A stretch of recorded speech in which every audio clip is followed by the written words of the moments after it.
Las protestas generalizadas en Cuba y la represión con mano dura del gobierno comunista quizás estén creando las condiciones para una nueva crisis en la isla.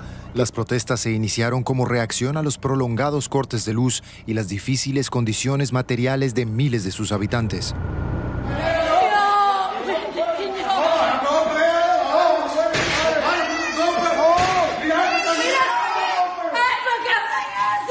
Cuba vivió la mayor protesta masiva en casi 30 años.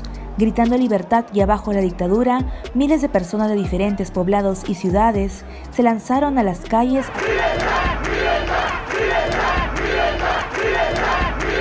¿Qué hicieron estos? En mi casa no hay nada, revisaron todo. En mi casa no hay nada, mira lo que le han hecho a mi marido, mira.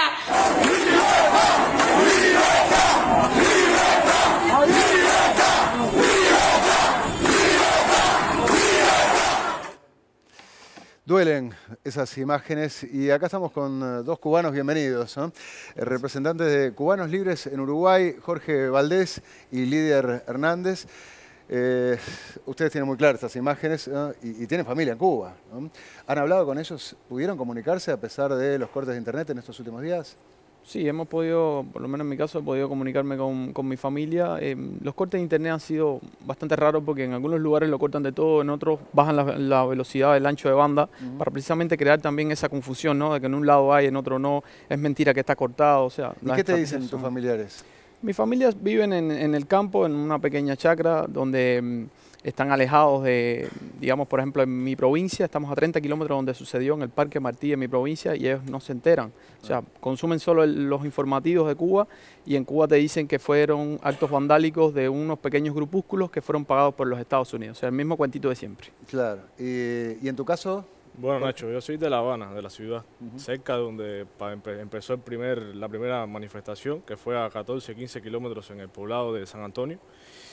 Han salido varios videos y siguen saliendo, porque los cortes, como decía Lidier, han sido intermitentes. Y bueno, gracias a eso tenemos toda la evidencia que las imágenes que surge viendo a la cara del mundo y son irrefutables las pruebas de las violaciones de derechos humanos que están ocurriendo el día de hoy. Y decime, la explicación que se le da a esto es, por un lado, lo que viene ocurriendo en Cuba desde hace décadas, ¿ah? De la falta de libertades, desde obviamente la escasez absoluta, todo agravado en estos tiempos de pandemia, ¿no? Ese sería el combo que explicaría por qué ahora, por qué está pasando esto ahora. ¿Qué explicación encuentran ustedes? Para mí el detonante fue la desfachatez del gobierno de decir que no había crisis humanitaria y que los hospitales no estaban saturados y que todo estaba garantizado y que la población no necesitaba medicina. Porque ¿qué pasa? Que se había creado una campaña que nace desde la sociedad civil, incluso no tuvo nada que ver con la oposición. La etiqueta del hashtag SOS Cuba comenzó por la comunidad social de cubana en Twitter. O sea, muchachos tuiteros que generalmente no se mezclan con nada de disidencia, porque en Cuba hay preceptos de no hablar de política, etcétera, prejuicios. Y esta etiqueta nace de la sociedad civil y comenzó a organizarse estos muchachos influencers. Hay un influencer que se llama Frank el Máquina y varios influencers comenzaron a organizarse y a recaudar la ayuda. Y al ver esto empezaron a decir que era lo mismo de siempre, planes de desestabilizar. Los videos estaban saliendo, las personas muriendo en los hospitales, saturados, no había medicamentos. Entonces, que frente a la negación del gobierno se rebelaron, ¿no? Para mí sí, acrecentado por apagones también, mucha falta de fluido eléctrico en los últimos días también. Claro, pero vos decís, capaz que en cualquier país es lógico que se rebelen, pero acá ya sabés, y vos tenés una lista ahí, que me parece que son la cantidad de cubanos que hasta ahora están desaparecidos, detenidos, ¿no? Y detenidos, que se ha actualizado a 485. Mientras estamos 485 en una semana. Hoy es el 7º día. Estamos en 7 días exactos. Fue el domingo pasado a las 13:14 que empezó la primera manifestación. Pero a eso voy.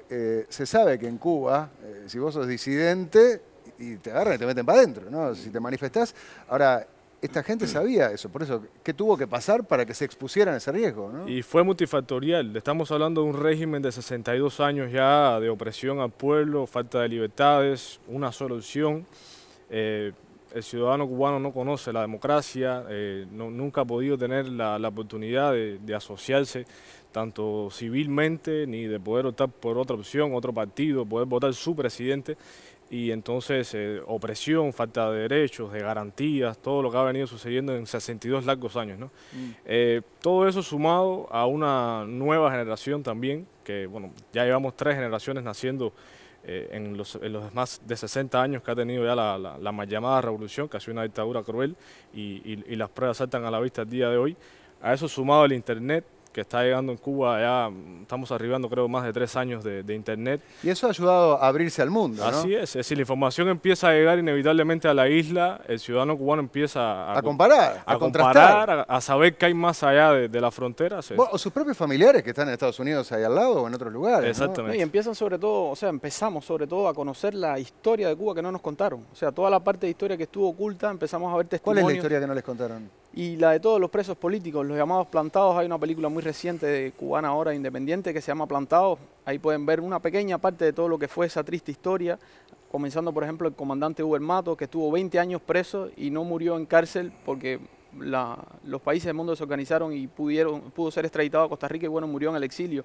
Pero lo que hicieron con todas las personas que empezaron a disentir desde el primer momento en que empezó a tomar un corte totalitario, de un estado totalitario que es hoy dictatorial, pues toda esa persona que disintió fue a prisión, fue exiliado, fue fusilado o fue desaparecido. Vos tuviste algunos problemas. De hecho, bueno, podemos compartir algunas placas de tu caso que fue noticia porque el entonces canciller Ernesto Talvi, ¿no?, llegó a intervenir. Ahí estamos viendo, ¿no?, apoyando a Lidier, porque vos fuiste a Cuba y después no te dejaban regresar a Uruguay donde tenías a tu familia, ¿no? 8 meses estuve en Cuba secuestrado, se puede decir, porque eso fue un secuestro bajo amenaza de que tenía que dejar de hacer el activismo que estaba haciendo acá.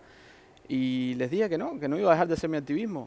Y estuve luchando duramente durante 4 meses hasta que, bueno, llegó el momento que por suerte, agradecido para siempre con Uruguay, que me ayudaron y pudieron viabilizar mi regreso. Eso me costó que tuve que estar 4 meses calladito la boca porque me dijeron que si decía una sola palabra no iba a salir más de Cuba. Bueno, ahí vemos el tuit de Talvi cuando hablaba de que el 13 de junio al ciudadano cubano residente Lidier Hernández, que es residente en Uruguay, no se le permitió abordar el vuelo de Copa en La Habana y regresar a Uruguay a reunirse con su esposa. Uruguay ha manifestado su preocupación a las autoridades cubanas y trabaja intensamente para posibilitar su regreso, cosa que por suerte se pudo hacer. ¿Y tu familia no sufre represalias allá? Por suerte que yo sepa, no. Ajá. Si ha pasado, no me lo han dicho. Ajá. Porque muchas veces se habla de eso, ¿no? Quedan expuestos. ¿En tu caso? Así es. A mí, en mi caso particular, me pasó, ¿no? Yo luego de poder prácticamente ser obligado a quedarme fuera de Cuba y no regresar, muy similar a lo que le pasó a Lidier, mi familia a los 3 meses de yo estar acá en Uruguay tuvo que salir también, porque empieza la presión, es decir, no solamente la represión siempre tiene que ser obligatoriamente física, ¿no? Ejerce mucha presión psicológica sobre todo, ya que es un régimen que tiene control absoluto de todos ministerios, es un estado totalitario, es decir, tienen todos los canales y las vías ocupadas y la usan para eso, ¿no? Para tener al ciudadano reprimido y sumiso. ¿Vos te viniste hace 2 años? Hace 2 años que estamos acá. Vos sos médico, ¿no? Estoy estudiando medicina acá todavía, yo estaba por residirme en La Habana y bueno, eso fue una de las tantas cosas que perdí al ser obligado prácticamente a no regresar a mi país. Hay un documental de Cuba que vi ayer en Netflix, se los recomiendo, se llama Cuba de Cameraman, el camarógrafo. Sí. Es impresionante porque, claro, es un yanqui que fue a Cuba de hace 40 años y primero tenía simpatía por la revolución. Se granjeó la confianza de Fidel, lo entrevista a Fidel varias veces a lo largo del tiempo y él mismo va haciendo el mismo proceso que muchos cubanos, creo yo, también, ¿no? Te va mostrando a las mismas personas cuando tenían 30 años, 40, 50, a lo largo del tiempo y vos vas viendo que Cuba... Claro, no evolucionó en el tiempo, siempre igual, ¿no? Involucionamos bien. O peor, ¿no? La escasez absoluta, ¿no? Cuando ibas a los almacenes donde pueden ir y tenés simplemente una porción de pan para 2 semanas y carne, olvídate. Eso después con el ingreso del turismo mejoró un poco, pero generó una casta, ¿no? Que es las que consiguen los dólares por trabajar con el turismo. Y a su vez, ¿quiénes son los que tienen el beneficio de poder trabajar con el turismo? ¿Cómo se da eso? Bueno, eso es muy complicado porque generalmente, o sea, todos los trabajos estatales en Cuba están controlados por la policía política, o sea, la llamada seguridad del Estado, la contrainteligencia, y ellos verifican a todas las personas que entran a todos los centros laborales, o sea, los disidentes en Cuba no pueden trabajar. Y sobre todo cuando es sectores ya un poco más delicados como es el tema del turismo, porque hay que tener esa imagen, hay que cuidar, entonces ahí los que entran ahí están más que verificados, generalmente se hace con coimas, esos trabajos tienen hasta un valor en el mercado negro, en dependencia del nivel de ganancia que pueda llegar a tener, claro, por la reventa de las cosas. Con una propina a un taximetrista tenés el sueldo de un mes de cualquier cubano. Claro. ¿No? Entonces, para estar en esos lugares de privilegio... Ahí la corrupción es muy grande. Corrupción y estar aleccionado y siempre fiel al régimen, por supuesto. O simularlo. que es la gran parte, ¿no? O sea, la mayoría de la gente en Cuba vive una falsa moral y se estuvo viendo ayer en el acto que hicieron de supuesta reafirmación revolucionaria, donde fueron aproximadamente unas 10.000 personas, que no es nada grande. De hecho, yo creo que se manifestaron más personas espontáneamente el domingo pasado que todos estos que ayer obligaron a ir, y se ve en el acto cuando el dictador tira sus arengas y la gente prácticamente ni respondía. Tuvieron que arengar 3 y 4 veces para que la gente respondiera. Y mucha gente en las redes sociales demostró su inconformidad con esto, porque te amenazan, te dicen o vas o pierdes el trabajo. Esa es la amenaza. Vieron que acá, bueno, la coalición de gobierno votó en el Parlamento mociones muy duras para con lo que está pasando en Cuba, pero no fueron acompañadas por el Frente Amplio.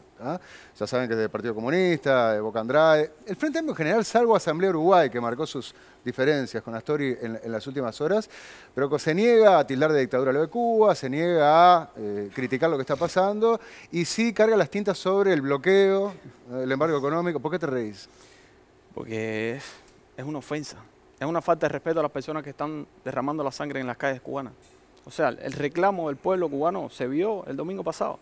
Fue un estallido social, es innegable, es inobjetable. Entonces, es una falta de respeto a la comunidad cubana, tanto la que está en Cuba reclamando por sus derechos como la que está acá en Uruguay, burlarse de esa manera. Mucho más cuando en esa resolución se criticaba el embargo y se decía, porque no es bloqueo, es embargo, y se decía que Uruguay mantenía la posición de condenar el embargo por temas de injerencia, etcétera, etcétera, de la ONU. Sí, la mayor parte de los países de la ONU condenan el embargo económico. Pero si estaba ahí, ¿por qué no firmarlo?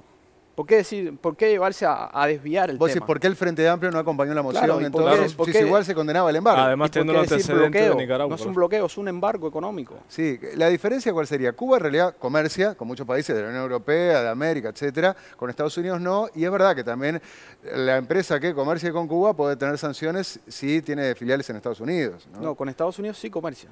Sí, alimentos, medicamentos. Sí, pero más allá de esos rubros, después no. O sea, hay limitaciones. Sí, ¿Ustedes están de acuerdo con el embargo? ¿Qué opinión tienen? Pasa que acá en Uruguay fue donde yo por primera vez conocí esa palabra, embargo. Yo estuve relacionado con personas que de pronto me decían, no, yo estoy embargado. Yo no sabía lo que era eso, porque en Cuba no existen las deudas, los préstamos, esas cosas no.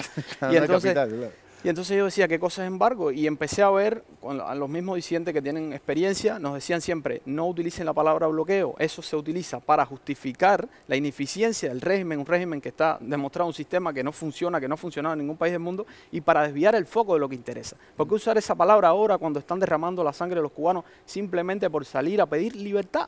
Se ve claro, están pidiendo libertad, no están pidiendo, o sea, en algunos lugares pedían comida, medicamentos, etcétera, pero el reclamo en general era libertad. Se escucha el grito. Y a ver, yo fui hace 20 años a Cuba, claro, entonces eran otros tiempos y muchos de los que hablaba tenían a Fidel como un dios, porque nacieron con Fidel y no conocían otra cosa, ¿no? Y es una religión que es, digámoslo también, ¿no? Vino en lugar de Batista, que era un terrible dictador, ¿no? Y con la ilusión legítima de cambiar el mundo, que lo compraron muchos acá en Uruguay también, con buenas intenciones, ¿no? El socialismo, repartir entre todos lo mismo, que no sea explotados ni explotadores. Después vimos en lo que se transformó eso, pero hubo generaciones que crecieron bajo ese mito. Ahora, ¿no? Con Fidel muerto, con nuevas generaciones, con la ventana al mundo que se está abriendo y están conociendo las realidades, ¿no? Fuera de Cuba. ¿Ustedes creen que acaso este estallido puede suponer algún cambio o en realidad quedará como el maleconazo de hace unos años? No creo. Totalmente lo opuesto. De hecho, este estallido marca un antes y un después en la historia cubana porque no tiene precedentes. El maleconazo, lo hemos dicho en otras entrevistas, fue un hecho aislado, netamente de la provincia de La Habana, específicamente del barrio de Centro Habana.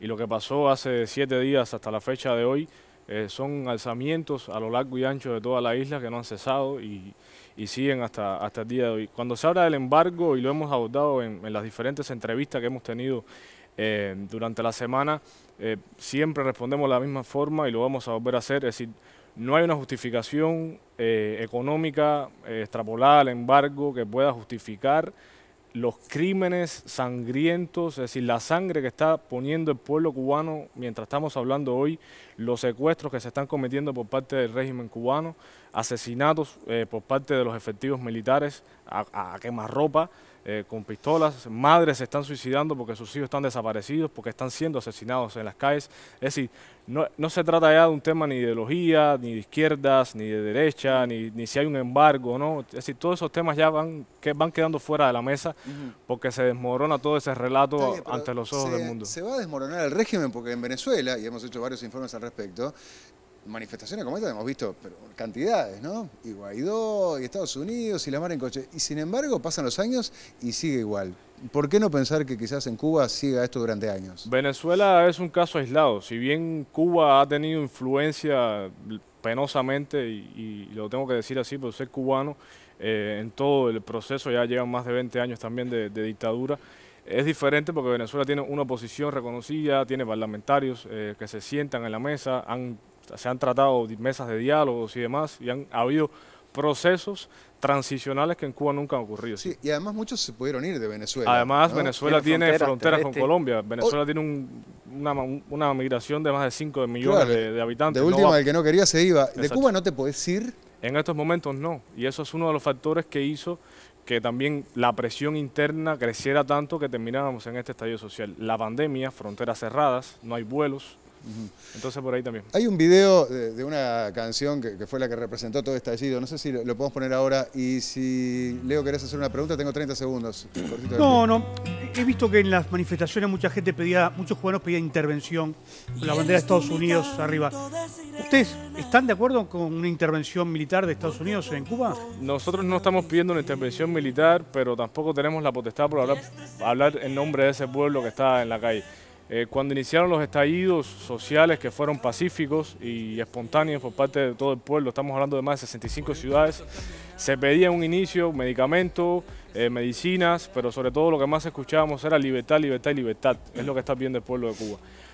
Al el pueblo estar sometido a la respuesta tan brutal que se desencadenó por parte de los efectivos militares y policiales, dada, y esto hay que destacarlo, por un comunicado abierto en prensa, en cadena nacional, que hizo el dictador Miguel Díaz-Canel, que llama, da la orden de combate, dice la orden de combate está dada, es decir, los revolucionarios, y pongo entre comillas, a defender las calles, que son solamente los revolucionarios, incita a la guerra civil y ocurre entonces el enfrentamiento, empiezan a haber muertes, empiezan a haber asesinatos, el pueblo está desesperado y no sabe qué va a hacer. Por supuesto que están pidiendo una intervención militar, una intervención humanitaria, si están siendo brutalmente asesinados en las calles, está desesperado.